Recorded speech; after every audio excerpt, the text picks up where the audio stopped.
Amigos, comenzamos nuestro programa de hoy. Como siempre, les decimos que venir aquí es un lujo. Venir a la biblioteca NOS es venir a un lugar de trabajo para, aunque no sea usted tan joven,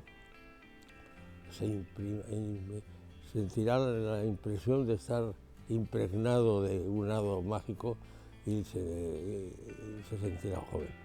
Es un lugar fantástico. Yo desde que lo frecuento, realmente cada vez me encuentro más cómodo. Vengan a verlo. Y en él hacemos nuestro programa y lo hacemos como siempre preguntando una cosa muy sencilla. ¿Cuántos han sido los libros más vendidos o cuáles han sido los libros más vendidos en este periodo inmediato anterior?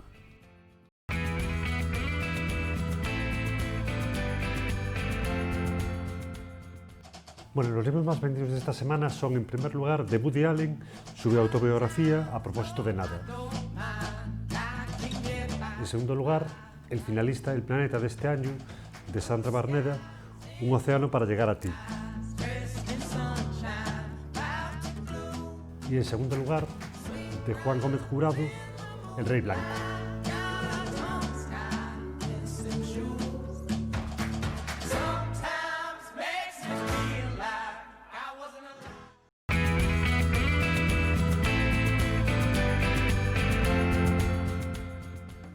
Estamos empezando un nuevo año. El llamado bicho, Mr. Bicho, sigue haciendo estragos, sigue sin quedar claro nada y la sociedad está toda alterada.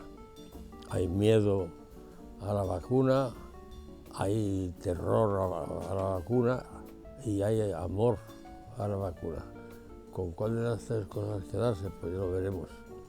A mí me interesa conocer opiniones de personas que, aun viviendo en España, pues tienen su origen en otros lugares del mundo, y en ese mundo es un mundo tan querido para nosotros, para algunos de nosotros, como es el mundo latino, más, y si es una señora inteligente, importante, que lleva viviendo mucho tiempo en este país y que aparte de ser colombiana de origen y de nacimiento, pues casi es española de residencia, más. Bienvenida al programa, Estela. En varias ocasiones tengo el placer de poder hablar contigo y aparte de felicitarte el año, ese que estamos ahora mismo estrenando, te pregunto cuál es tu situación profesional, qué estás haciendo, cómo estás llevando el llamado bicho, y qué se piensa en tu tierra, qué noticias tienes de la situación general, no solamente de España y de Colombia, sino de toda América. Pues primero, gracias Enrique por esta invitación, que ya, como dices, no es la primera. Ya he estado en otras ocasiones dialogando contigo de literatura con este programa extraordinario que siempre llevas mucho tiempo organizando. Y bueno, son varias preguntas las que he escuchado. Bueno, la primera o la segunda es, llevo ya 38 años en España. ¿38? 38 años, sí, llegué en el 82. Yo soy bióloga, hice mis estudios de biología en Colombia y me vine a hacer un doctorado a Madrid, al Instituto Cajal, sobre histología, neurohistología, y porque esa era mi ilusión, ¿no? Y era realmente el deseo de ir más allá en la biología, que era lo que había decidido casi desde niña, ¿ya? Y sin ningún ánimo, por supuesto, de quedarme en España, sencillamente hacer mi doctorado y luego quizás no retornar a Colombia porque tenía otros proyectos de vida, pero conocí a un gallego y eso fue determinante para que mi futuro y mi destino cambiara totalmente, ¿no? conocí a un orensano, me casé con él, viví unos años en Madrid y luego ya me trasladé a Orense. Y para mí, afortunadamente, pues he podido desarrollar un poco lo que estudié en biología porque trabajo en la Concejalía de Educación, en el Concello de Orense, coordino actividades escolares, o sea, es decir que mis actividades, mi trabajo tiene que ver con los colegios de Orense, desde infantil hasta bachillerato. Todo lo que la Concejalía de Educación propone como asignaturas no extraescolares, sino complementarias, las propuestas que se hacen como complementarias a lo que ya los profesores dan, lo programamos y lo proyectamos desde la Concejalía de Educación en distintas áreas. Y a mí me toca llevar medio ambiente y salud, ¿ya? Entonces es un trabajo que me ha dado muchísimas satisfacciones. Estoy muy contenta porque la relación con los colegios, con los profesores es directa y ves la evolución de esos niños que son el futuro del país y que en ellos se sustenta todo lo que seremos más adelante, ¿no? Esa es la otra parte y nada, con respecto a la pregunta de Colombia, ¿qué sé de Colombia con respecto al tema que nos tiene casi tocados a toda una humanidad? Pues lo poco que sé lo sé a través de mis amigos y de mi familia, naturalmente, ¿ya? ¿Y qué es lo que sé? Pues que están tan desorientados como estamos aquí, ¿ya? Muchos de ellos, sobre todo de los pueblos de la costa de donde yo soy de un pueblo que se llama Tumaco, que pertenece a la costa pacífica, y están convencidos de que una planta que se llama matarratón les ayuda mucho a prevenir el contagio. Están convencidos. Y compañeras mías de colegio me han comentado que no tienen ninguna preocupación porque están tomando el matarratón y que eso les protege. Yo sé cuál es la realidad de eso. Pues la verdad es que no puedo meterme a juzgar lo que una persona tiene ese convencimiento, ¿no?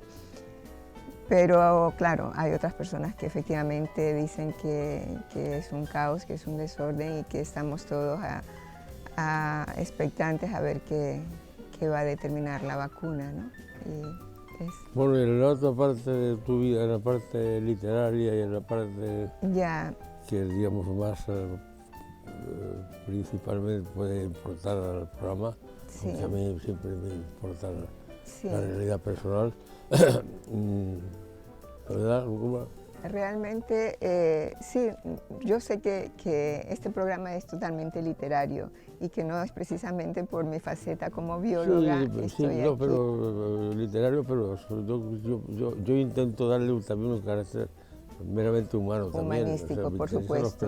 Las personas que viven de la literatura, los que vienen, cómo viven, cómo encuentran, qué relaciones borrarían y cuáles potenciarían, en fin, un poco cómo es la vida en su aspecto humano de los seres que hemos nacido más o menos lejos, que pues, de alguna forma pues, tenemos la magia de esa gran diversidad de razas que tiene este planeta, y me supongo que nosotros también. Por supuesto. Realmente, ¿cómo llego yo a la literatura? Realmente la literatura siempre estuvo en mí. Quizá desde niña yo veía a mi padre, que era un hombre que apenas había estudiado hasta segundo de bachillerato, y era muy lector de periódico, pero estaba enterado, siempre estaba enterado de las cosas. Y claro, de momento, cuando ya empecé a crecer y saber lo que quería hacer con mi vida, en mis estudios, me decanté por biología, porque en el colegio donde estudiaba, las Carmelitas, un día una profesora monjita nos sacó a la calle a coger agua estancada de la lluvia, después de un aguacero, y llevamos muestras de agua para ver en el microscopio. Y en el microscopio vi un mundo maravilloso, tan extraordinario, vi un paramecio, vi organismos unicelulares, que eso fue lo que me decantó para irme por la biología. Pero también al mismo tiempo tenía una gran, digamos, querencia por la lectura, por los libros, por la poesía. Me gustaba escribir poesía a mis primeros, digamos, sentimientos y amores, exactamente, ¿ya? Pero eso se fue quedando allí, porque tenía que formarme, porque si hay una cosa en mi familia es que mi padre nos decía que él se estaba sacrificando por nosotros, por sus 5 hijos, era para dejarnos como herencia su honradez y nuestra educación. Eso siempre nos lo decía, no os voy a dejar ni casas, ni dinero, ni millones, ni nada. Yo os voy a dejar mi honradez y vuestra educación. ¿Ya? Entonces eso lo tenía metido aquí, que teníamos que estudiar para poder salir adelante, si no, no hay alternativa en el mundo en el que vivimos. Y ¿qué pasa? Que yo llego a Ourense, conozco al que fue luego mi esposo, que era una persona muy culta, muy sensible, muy leída. Tiene una biblioteca que incluso la parte de ella la he donado a esta biblioteca de más de 5.000 libros. Y me empecé a contarle historias de mi pueblo, mis vivencias, y había una historia en particular de un personaje de mi pueblo que le decíamos el doctor sin letra. Y le conté la historia que yo quería escribir de él, y él fue el que me animó.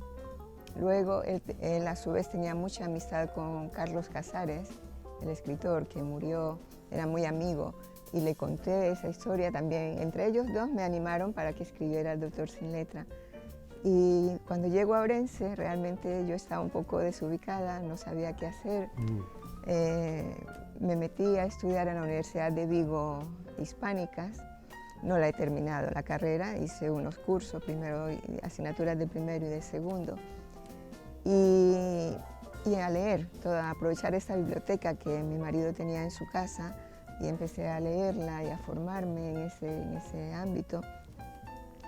Y escribí mi novela, El doctor sin letra, en 20 y tantos días, menos de un mes, la terminé. Y a partir de ahí ya fue ese recorrido, ¿no? Luego escribí Írimo, la segunda, y luego otra que se llama Nadie muere la víspera.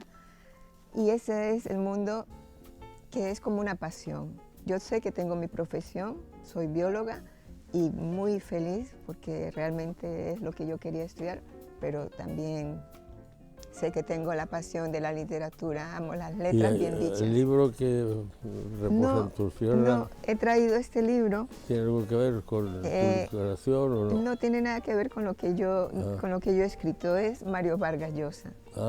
Mario Vargas Llosa. Lo he traído porque estoy escribiendo ahora mi 4ª novela.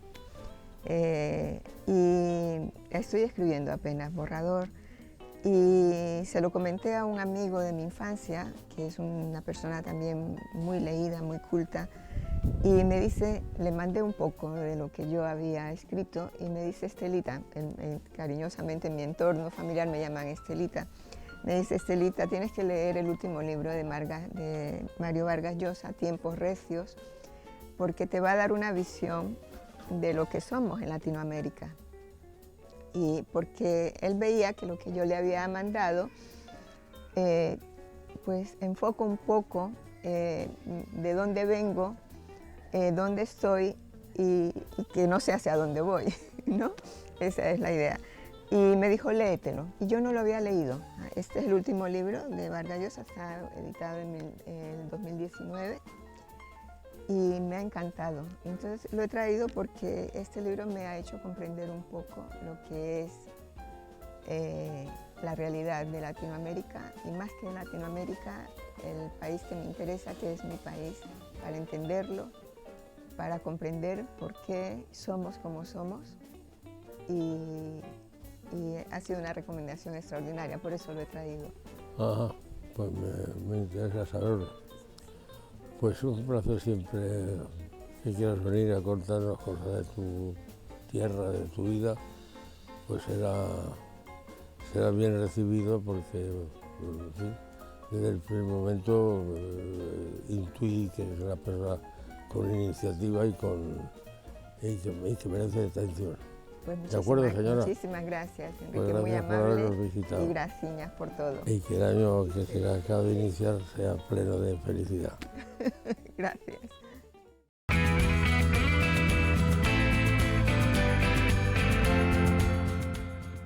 Bueno, pues las novedades de esta semana son, en primer lugar, en Editorial Maeva, La mansión de los chocolates, los años dorados. Una época llena de tentaciones, una familia que tiene un sueño que salvar, una historia de amor, chocolate y música.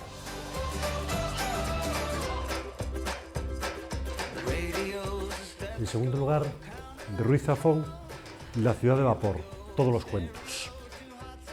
Puedo conjurar rostros de chiquillos del barrio de la Ribera con los que a veces jugaba o peleaba en la calle, pero ninguno que quisiera rescatar del país de la indiferencia, ninguno excepto de la Blanca.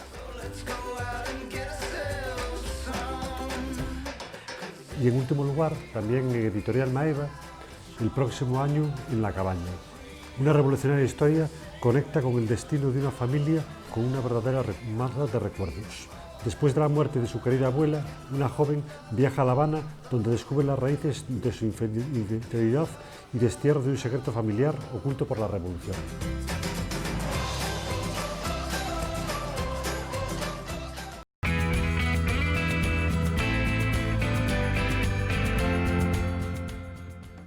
Hace un tiempo, cuando reencontré a Fernando Román, adquirí con él un compromiso no escrito, un compromiso no formal en el sentido estricto, pero sí en el sentido moral, sí en el sentido de mostrarle mi admiración por su fuerza de voluntad, por su tesón y por sus ganas de ser quien es. Y me propuse que si él tenía tiempo y le parecía bien, en el programa leer es un placer mientras que yo esté en este programa. De vez en cuando le llamaría para que me contara cosas curiosas de la Galicia de los últimos, marquemos 200 años. Y entonces, por eso le llamo continuamente, le llamo y me da mucha alegría porque me cuenta cosas que normalmente otra gente no sabe contar o ni siquiera conoce. Dicho esto, explico porque ha habido alguien que me ha dicho, hombre, pero a Fernando le traes mucho al programa. Sí, las veces que sean necesarias. Y aquí está, y estará. Y aquí contará una cosa, y no sé cuál va a contar hoy, pero estoy seguro que será interesante. Como me dejes mal, Fernando, empieza. Espero que no, porque además tienes razón, a mí me gusta a historia completamente para que a xente saiba onde vive, cuál era o espírito, e todo aquí en Ourense empezaba na Praza Maior, porque concentrou ali os poderes políticos, os poderes fácticos e depois tamén ali os religiosos e os sociais, tendo o obispado e depois tamén a casa consistorial que eran as únicas casas que estaban na zona sur da mesmo. Esos poderes sempre estuveron moitas veces confrontados entre eles, pero porque querían o poder da cidade. O que veño a falar hoxe ao mellor parece moi forte, explosivo recibimento do bispo Ávila. En Ourense, un dos bispos máis interesantes que pudo verse foi o bispo número 96, que era chamarse José Ávila e Lamas. Resulta que Fernando Fulgosio foi que fixo a historia de moitos bispos, entre este home naceu en Tui, dunha nobre familia, cursou filosofía e teoloxía na Universidade de Santiago, entrou como colexial en Fonseca, despois o trasladaron a Ourense e aquí foi ordenado sacerdote. Nomérono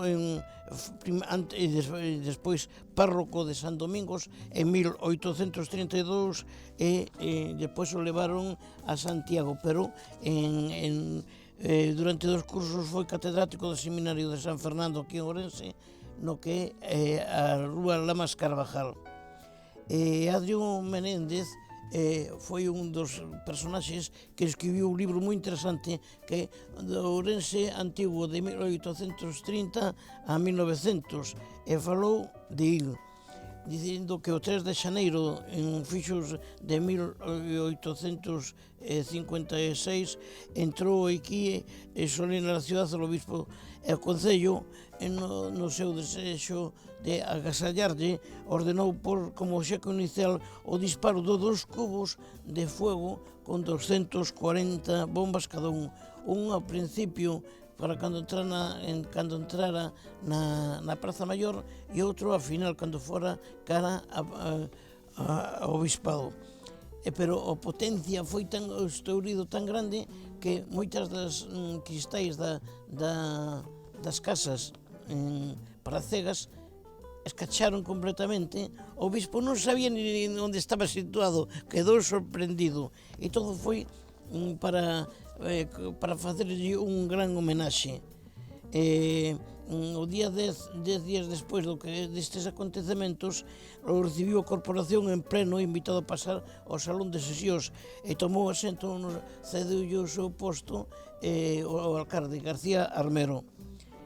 Tuvo frases o obispo de gratitude para todos os presentes que habían contribuído ao recibimento que a súa chegada fixeron, ofrecéndose, como sempre, as famosas frases daqueles tempos como un ourensán máis. Contestoulle o alcalde García Armero con elocuentes frases que se ven mereceron profundos cabeceos de sentimento dos concelleiros da corporación. A salida foi pródigo o obispo en outorgar bendicións, en presentar o anel en pastoral aos concelleiros aos edís para que ellos puderan, cando considerasen, vircarlos, non? Ao final do seu mandato adquiriu unha difícil enfermidade e fixo que morrera o 2 de xaneiro de 1866, pero ele comprometeuse coa cidade.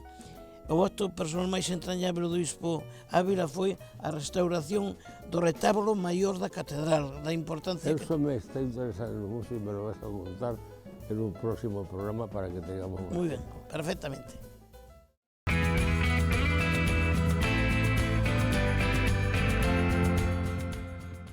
Bueno, y esta semana recomendamos como libro juvenil Los compas y la maldición de Mickey Crack. Mickey y Timba han organizado una gran fiesta de cumpleaños para Trolli, en la Pluma Negra, y ya está todo preparado. Globos y confeti por todas partes. Una gran tarta con velas y un montón de regalos, pero algo no salen como estaba previsto.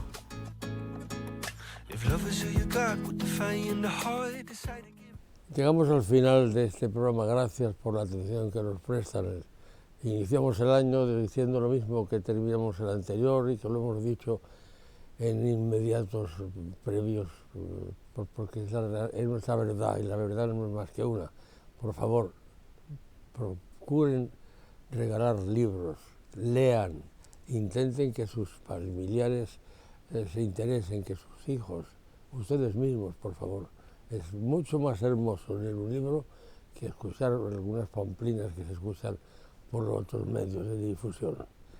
Leer es un placer, es un programa que produce Telemiño, lo realizamos desde la librería, concretamente la biblioteca, para ser más propios en la expresión NOS de la ciudad de Ourense, y la emitimos por nuestro canal a través de la señal del canal 133 de R Televisión y a través de internet, poniendo aquello de telemino.com. Gracias por la atención, espero que no les hayamos defraudado y que Dios nos dé salud y fuerzas para continuar mucho tiempo. Gracias, y leer es un placer.